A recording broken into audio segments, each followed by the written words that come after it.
صبح شما بخیر. چون این صبح بخیزید از خواب و آهسته آهسته از مشق‌های عادی که شما هنوز در جای خواب خود میکنید سرکرده از آن که نفس چقور گرفتن و تا آخر نفس را برآوردن، مشق چشمان، مشق فکر و مشق روح را اجرا نمودن، شما می توانید در این حالت آن را اجرا کنید برای اینکه بدن شما تیار شود به این روزی در پیش ایستاده و شما توانید که کارهای خود را، مسئولیت‌های خود را اجرا کنید. احساس و هیجان با ذوق شما را کمک کند، عقلتان مسئولیتچی خوبی برای شما باشد و اراده متین از روح شما بیدار بوده شما را قوت بدهد و روانه بسازد.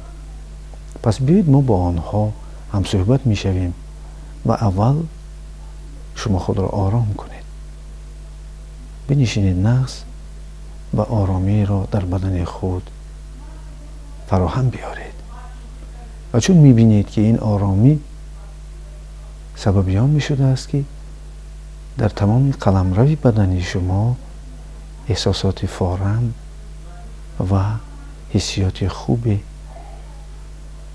پهن می شود. بدانید که شما آن کسی هستید که حالا در بین معینه سر خود قرار دارید و این معینه سر پایتختی سرشتی شما هست. پس خود را که در بین معینه سر قرار دادید، اکنون می توانید چشمان خود را بپوشید یا اینکه بیدار گیرید. به هر حال دست و پای خود را حس کنید که از همه عضوها، قسمهای بدن، دست و پای بیشتر ما و شما را گوش می کنند و آنها را نرم و ملایم گردانید. قوای زیادتی را از آنها بگیرید و وقتی لازمی معینه ما و شما با آنها قوای لازمی را می دهد، ولی حالا آنها شدتی بیهوده نداشته باشند. آهسته آهسته شکم خود را ملایم کنید تا آن درجه که دیلک زنی را در شکم حس کنید. بدن پی در هم نرم شده ایستاده است.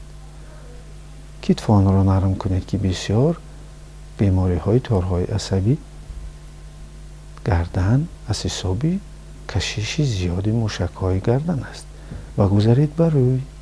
موشک های روی رو نرم کنید که آژنگ های روی رو درز مال می کنند. روی انسان نشانداد بیولوژی معینه سر هست و احساسات بر روی تاثیر می رساند. با ذوق بلند که احساسات مثبت ما و شما را فرا گرفته است و فکرها دایر به آن مسئله های با ما و شما مصلحت می دهند که برای ما و شما مهمند و روح بردم و به قوت است. شما تاثیر مثبت خود را به سرشت خود رساندید و این روز شما با قوای عظیم اراده، روح بردم، عقل رسا، احساسات مثبت، ذوق بلند و تن بی درد می گذرد.